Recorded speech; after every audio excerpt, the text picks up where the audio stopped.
Hello दोस्तों, Balaji classes मेरे YouTube channel पर सभी का स्वागत। आज हम पढ़ेंगे political science PS 6 paper code है। पॉलिटिकल साइंस है तो थर्ड ईयर के लिए जिसका पेपर कोड है PS 6 समसामयिक अंतर्राष्ट्रीय संबंध, ये विषय है। इसका हम इम्पोर्टेंट क्वेश्चन पढ़ेंगे जो पिछली बार पूछे गए क्वेश्चन है। पहला क्वेश्चन है अति लघुरुत्ति प्रश्न है, खंड ए। इसमें अंतर्राष्ट्रीय राजनीतिक में आदर्शवाद से आप क्या समझते हैं? अंतर्राष्ट्रीय राजनीति में आदर्शवाद से आप क्या समझते हैं? तो उत्तर है अंतर्राष्ट्रीय राजनीतिक में आदर्शवाद एक विचारधारा है जो मानती है कि राष्ट्रों के बीच संबंध शक्ति और स्वार्थ से अधिक नैतिकता और न्याय द्वारा निर्देशित होने चाहिए। आदर्शवादी दृष्टिकोण के अनुसार अंतर्राष्ट्रीय संबंध संघर्षों को कम करने और सहयोग को बढ़ावा देने के लिए नैतिक सिद्धांत अंतर्राष्ट्रीय संसाधनों और कानून पर आधारित होना चाहिए। ऐसे अंतर्राष्ट्रीय राजनीति के आदर्शवाद हैं। अगला क्वेश्चन है द्विध्रुवीय विश्व क्या है? तो द्विध्रुवीय विश्व बाइपोलर वर्ल्ड एक अंतर्राष्ट्रीय व्यवस्था है। इसमें दो महाशक्तियाँ वैश्विक राजनीति, अर्थव्यवस्था और सैन्य मामलों में प्रमुख भूमिका निभाती हैं, अक्सर एक दूसरे के साथ प्रतिस्पर्धा और संघर्ष करती हैं। शीत युद्ध के दौरान संयुक्त राज्य अमेरिका, सोवियत संघ दो प्रमुख ध्रुव हैं जिन्होंने दुनिया को दो विरोधी गुटों में विभाजित कर दिया। अगला क्वेश्चन है आतंकवाद से आप क्या समझते हैं? आतंकवाद से आप क्या समझते हैं? तो उत्तर है आतंकवाद एक ऐसी स्थिति है जिसमें राजनीतिक, धार्मिक, वैचारिक उद्देश्य को प्राप्त करने के लिए हिंसक की धमकी का उपयोग किया जाता है। ये एक ऐसी गतिविधि है जो लोगों को डराने और समाज में भय फैलाने का काम करती है। अगला क्वेश्चन है आर्थिक वैश्वीकरण को स्पष्ट कीजिए। आर्थिक वैश्वीकरण को स्पष्ट कीजिए। तो उत्तर है आर्थिक वैश्वीकरण का अर्थ है विभिन्न देशों के अर्थव्यवस्था को एक दूसरे से जोड़ना, जिससे वस्तु, सेवा, पूंजी और सूचनाओं को विश्वव्यापी आदान प्रदान होता है। यह ऐसी प्रक्रिया है जिसमें विभिन्न देशों के अर्थव्यवस्था एक दूसरे के साथ अधिक एकीकृत होती हैं, जिससे व्यापार, निवेश, प्रौद्योगिकी का प्रभाव बढ़ता है। फिलिस्तीन मुक्ति मोर्चा 1967 क्या है? अगला क्वेश्चन है फिलिस्तीन मुक्ति मोर्चा क्या है? ये क्वेश्चन है फिलिस्तीन मुक्ति मोर्चा क्या है? तो इसका आंसर है फिलिस्तीन मुक्ति संगठन PLO एक संप्रभु फिलिस्तीन की स्थापना 1964 में स्थापित एक संगठन है जो 100 से अधिक देशों से PLO को फिलिस्तीन लोगों के कानूनी प्रतिनिधि के रूप में अपनाया है। वे 1920 से संयुक्त राष्ट्र में एक महत्वपूर्ण पर्यवेक्षक थे। अगला क्वेश्चन है वर्सा पैक्ट के बारे में आप क्या समझते हैं? वर्सा पैक्ट से आप क्या समझते हैं? तो उत्तर है वर्सा पैक्ट, जिसमें मंत्री सहयोग पारंपरिक सहायता संधि के रूप में भी जाना जाता है, 1955 में सोवियत संघ और पूर्वी यूरोपीय देशों के बीच हस्ताक्षरित एक सैन्य गठबंधन था। यह मुख्य रूप से नाटो के विरोध में बनाया गया था, जो कि पश्चिमी देशों का एक सैन्य संगठन था। वार्सा पैक्ट का उद्देश्य सदस्य देशों को बाहरी सैन्य खतरों से बचाना था, लेकिन इसका उपयोग सोवियत संघ द्वारा पूरी यूरोप में अपने प्रभाव को बनाए रखने के लिए भी किया गया था। अगला क्वेश्चन है the end of history and the last man के लेखक कौन हैं? तो the end of history and the last man के लेखक कौन है? तो फुकुयामा, फ्रांसिस फुकुयामा। अगला खंड है, खंड बी है, लघु उत्तरीय प्रश्न है, जिसमें पहला क्वेश्चन है मानव सुरक्षा को स्पष्ट कीजिए। मानव सुरक्षा को स्पष्ट कीजिए। उत्तर है विभिन्न प्रकार के खतरों को बचाना, जैसे कि गरीबी, बीमारी, हिंसा, प्रकृति आपदाएं। यह केवल राज्यों की सुरक्षा के बारे में नहीं है, बल्कि व्यक्ति की भलाई, सम्मान के बारे में भी है। मानव सुरक्षा ये व्यापक अवधारणा है जिसमें भय से मुक्त, अभाव से मुक्ति दोनों शामिल हैं। अगला क्वेश्चन है पंचशील सिद्धांतों की व्याख्या कीजिए। पंचशील सिद्धांतों की व्याख्या कीजिए। तो उत्तर है पंचशील सिद्धांत, जिसमें पंचशील समझौता भी कहा जाता है। पंचशील सिद्धांत, जिसे पंचशील समझौता भी कहा जाता है, भारत और चीन के बीच 1954 में हस्ताक्षरित एक समझौता है जिसमें 5 सिद्धांत शामिल हैं। कितने? 5 सिद्धांत। पंचशील में 5 सिद्धांत हैं जो दोनों देशों के बीच आपसी संबंधों का आधार है। भारत और चीन के 5 समझौते हैं जिसमें आपसी संबंधों का आधार है। यह सिद्धांत एक दूसरे क्षेत्रीय अखंडता और संप्रभुता का सम्मान करता है, एक दूसरे के विरुद्ध आक्रमण कार्रवाई न करना, एक दूसरे के आंतरिक मामलों में हस्तक्षेप न करना, समानता और परस्पर लाभ की नीति पालना करना और शांतिपूर्ण सहअस्तित्व में विश्वास रखना। पंचशील सिद्धांत 2 देश है, भारत और चीन के बीच है। इसमें 5 सिद्धांत शामिल हैं जो दोनों देशों के बीच आपसी संबंधों के आधार पर हैं। अगला क्वेश्चन है अंतर्राष्ट्रीय संगठन के रूप में यूएनओ अंतर्राष्ट्रीय संगठन के रूप में यूएनओ का महत्व क्या है? तो अंतर्राष्ट्रीय संगठन व्यक्तिगत राज्यों के लिए भी उपयोगी उद्देश्य की पूर्ति करते हैं, जो अक्सर उन्हें सहयोग के साधन के रूप में उपयोग करते हैं। अंतर्राष्ट्रीय संगठन व्यक्तिगत राज्यों के लिए भी उपयोगी उद्देश्य की पूर्ति करते हैं, जो अक्सर उन्हें सहयोग के साधन के रूप में उपयोग करते हैं। विदेश नीति के तहत अपने कार्यों को वैध बनाने और उन अन्य राज्यों के व्यवहार पर अंकुश लगाने के लिए हैं। संयुक्त राष्ट्र यूएनओ एक महत्वपूर्ण अंतर्राष्ट्रीय संगठन है जिसका मुख्य उद्देश्य अंतर्राष्ट्रीय शांति सुरक्षा बनाए रखना या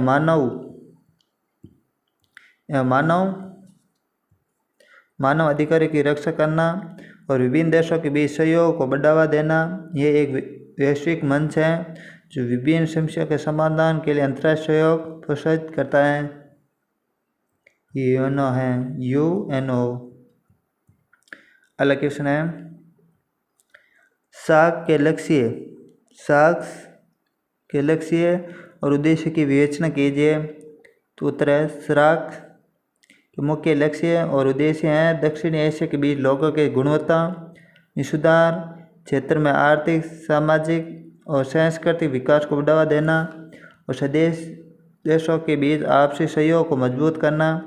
इसका उद्देश्य आपसी विश्वास और समझ को बढ़ावा देना और अंतर्राष्ट्रीय मंचों पर सहयोग को बढ़ावा देना भी है। सार्क 1985 में स्थापित दक्षिण एशिया के देशों का आर्थिक राजनीतिक क्षेत्रीय संगठन है। इसका उद्देश्य अंतर क्षेत्रीय सहयोग बढ़ाकर अपने सदस्य देशों में आर्थिक और सामाजिक विकास की प्रक्रिया को गति प्रदान करना है। अगला क्वेश्चन है एशिया के अभ्युदय के कारण क्या है? अभ्युदय के कारण क्या है? तो उत्तर है एशिया के अभ्युदय के कई कारण हैं, जिनमें आर्थिक विकास, शिक्षा का प्रसार, उच्च बचत दर और सरकार नीतियाँ भी शामिल है। जिसमें निम्न है आर्थिक विकास में एशिया में आर्थिक विकास में भूतपूर्व गति पकड़ी है, खासकर चीन, भारत जैसे देशों में उच्च सकल घरेलू उत्पाद जीडीपी और प्रति व्यक्ति जीडीपी वृद्धि दर दुनिया के अन्य हिस्सों की तुलना में अधिक रही हैं, सबसे अधिक रही हैं। अगला है शिक्षा का प्रसार। शिक्षा का प्रसार ने एशिया के विकास में महत्वपूर्ण भूमिका निभाई है और शिक्षा के माध्यम से लोग कौशल और ज्ञान प्राप्त कर रहे हैं, जिससे आर्थिक गतिविधियों में बेहतर ढंग से योगदान कर पाते हैं।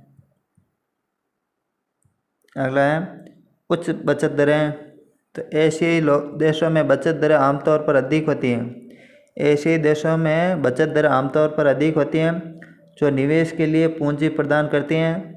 उच्च बचत दरें आर्थिक विकास के लिए आवश्यक पूंजी का निर्माण में मदद करती हैं। अगला है सरकारी नीतियाँ। सरकारी नीतियाँ जैसे कि प्रत्यक्ष विदेशी निवेश एफडीआई और निर्यात उन्मुख अर्थव्यवस्था को बढ़ावा देना भी एशिया का विकास की सहायता कर रहे हैं। यह नीति व्यवसायों को आकर्षित करती हैं और आर्थिक विकास को बढ़ावा देती हैं। यह नीतियाँ व्यवसायों को आकर्षित करती और आर्थिक विकास को बढ़ावा देती हैं। और अगला क्वेश्चन है सोवियत संघ के विघटन का कारण बताइए। तो सोवियत संघ के विघटन के कई कारण थे, जिसमें राजनीतिक, आर्थिक और सामाजिक कारण शामिल थे। मुख्य कारणों में से कुछ थे। पहला, आर्थिक समस्या। सोवियत अर्थव्यवस्था योजनाबद्ध और केंद्रीकृत थी, जिसमें नवाचार और दक्षता की कमी थी। उपभोक्ता वस्तुओं की कमी थी और जीवन स्तर गिर रहा था। अगला है राजनीतिक अस्थिरता। कम्युनिस्ट पार्टी एक दलीय शासक था, जो लोगों को राजनीतिक अभिव्यक्ति की स्वतंत्रता नहीं थी। और अगला है राष्ट्रवाद। सोवियत संघ में विभिन्न राष्ट्रीयताओं के लोग रहते थे और उनमें कई अपनी स्वतंत्रता चाहते थे। अगला है गोर्बाचेव के सुधार हैं। माइखल गोर्बाचेव द्वारा शुरू किए गए पेरेस्ट्रोइक पुनर्निर्माण ग्लासस्टोन खुलापन सुधारों में सोवियत संघ की राजनीतिक और आर्थिक व्यवस्था को कमजोर कर दिया है। अलगवादी भावनाओं को बढ़ावा दिया है। अगला क्वेश्चन है खाड़ी संगठन यूएनओ खाड़ी संगठन यूएनओ पर एक संस्कृति टेप ने लिखी है।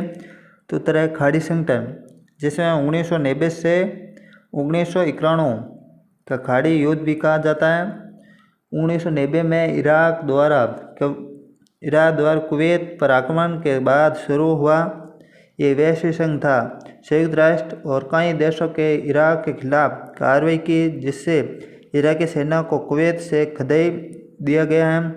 11 अप्रैल को संयुक्त राष्ट्र सुरक्षा परिषद के अध्यक्ष ने संयुक्त राष्ट्र में इराकी राजदूत को विश्व विराम की घोषणा वाला एक पत्र सौंपा और संयुक्त राष्ट्र सुरक्षा परिषद के प्रस्ताव 687 के आधार पर युद्ध विराम आधिकारिक रूप से स्थापित किया गया।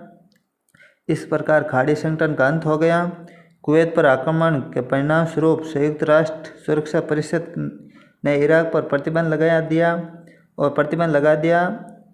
इसके बाद अमेरिका के नेतृत्व वाले गठबंधन ने हवाई और ज़मीनी युद्ध शुरू कर दिया और 16 जनवरी 1991 को शुरू हुआ और 28 फरवरी 1991 को इराकी को हार और कुवैत से पीछे हटने के साथ समाप्त हुआ।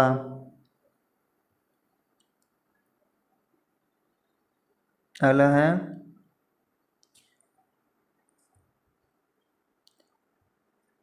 गुटनिरपेक्ष आंदोलन के भविष्य पर एक संक्षिप्त टिप्पणी लिखी है। उत्तर है गुटनिरपेक्ष आंदोलन 121 देशों का एक मंच, 121 देशों का मंच है जो औपचारिक रूप से किसी भी प्रमुख शक्ति समूह के साथ उसके विरुद्ध युद्ध इसकी स्थापना विरोध नहीं था। 121 देशों का मंच है जो औपचारिक रूप से किसी भी प्रमुख शक्ति समूह का साथ या उसके विरोध नहीं है। इसकी स्थापना शीत युद्ध के दौरान विकासशील देशों के हितों को आगे बढ़ाने उद्देश्य से की गई है। संयुक्त राष्ट्र के बाद यह दुनिया भर राज्यों का बड़ा समूह है। यह देशों की समानता और संप्रभुता के समान के संघर्ष और संतुलित आर्थिक एवं सामाजिक विकास के प्रयासों में एक महत्वपूर्ण कारक था। आज गुटनिरपेक्ष आंदोलन की गतिविधियों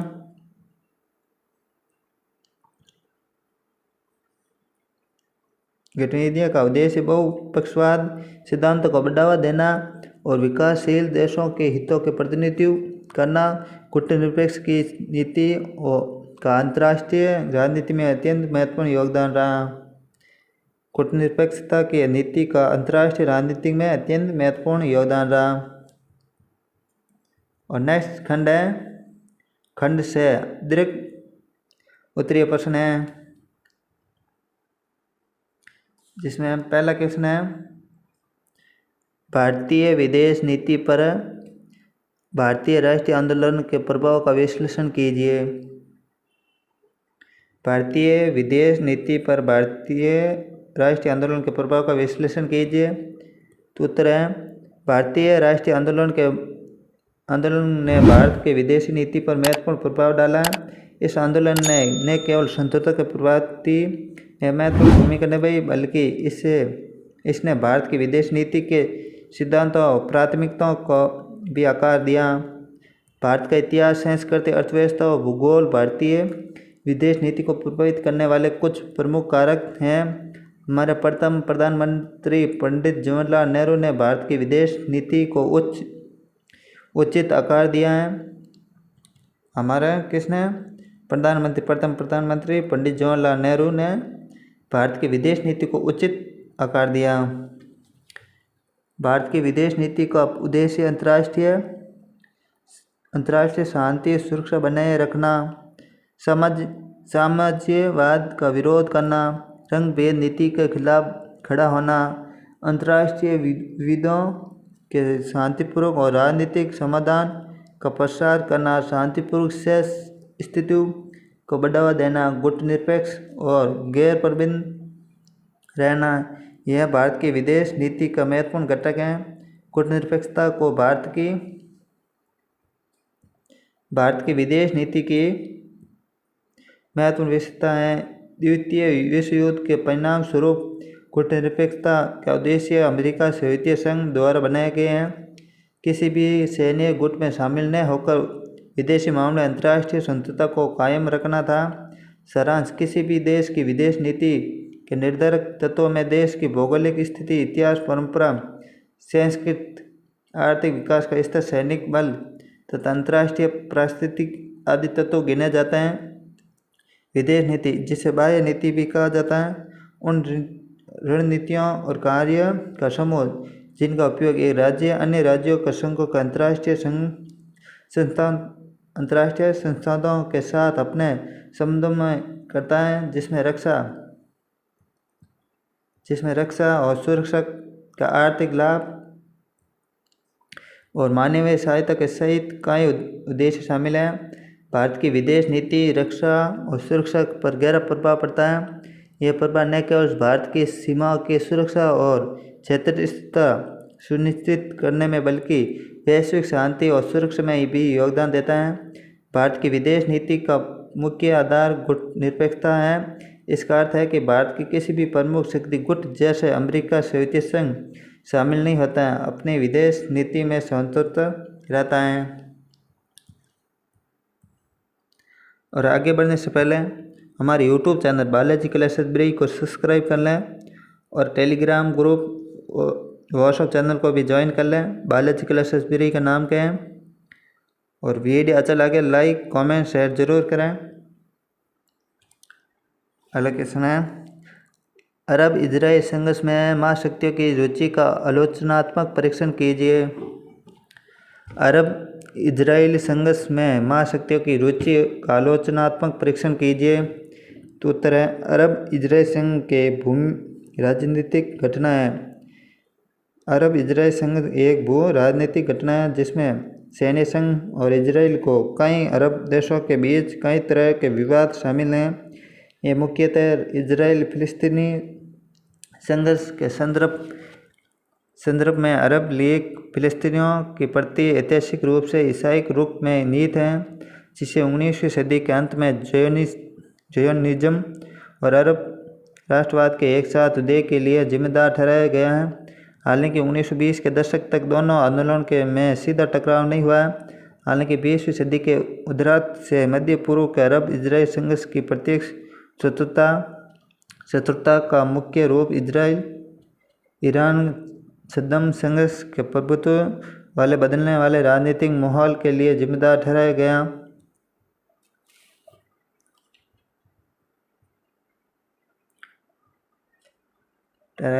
इजरायलियों और फिलिस्तीनियों के बीच संघर्ष का एक हिस्सा ज़ायोनी और अरब राष्ट्रवादी आंदोलन का द्वारा ब्रिटिश शासित अनिवार्य फिलिस्तीन का गठन करने वाली भूमि पर परस्पर विरोधी दावे से उत्पन्न हुआ था। ज़ायोनी आंदोलन के लिए फिलिस्तीनी को यहूदी लोगों को पृथक मातृभूमि के रूप में भी देखा गया, जबकि पैन अरब आंदोलन के लिए फिलिस्तीनी को ऐतिहासिक रूप से अरब फिलिस्तीनी लोगों से संबंधित माना जाता था। और इस तरह पैन इस्लामिक संदर्भ में मुस्लिम भूमि का भी गठन किया गया।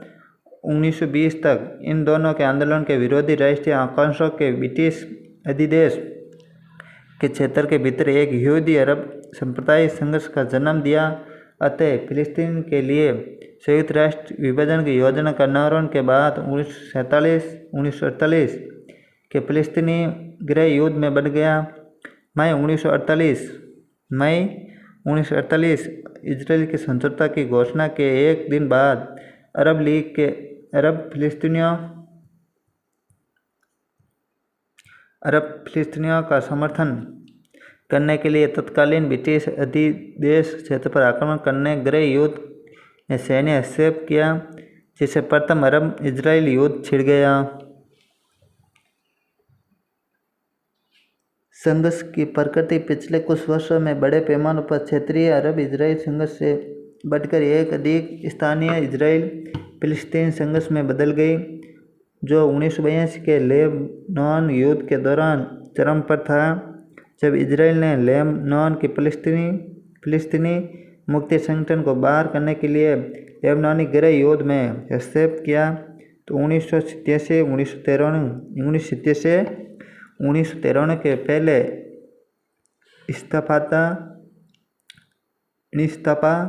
के पतन के साथ अंतरिम ओस्लो समझौता ने 1994 में इजराइल फिलिस्तीनी शांति प्रक्रिया के संदर्भ में फिलिस्तीनी राष्ट्रीय प्राधिकरण के निर्माण को जन्म दिया।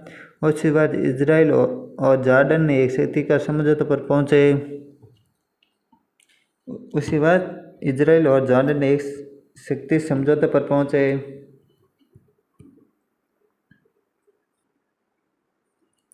आगे हैं समझौते पर पहुंचे।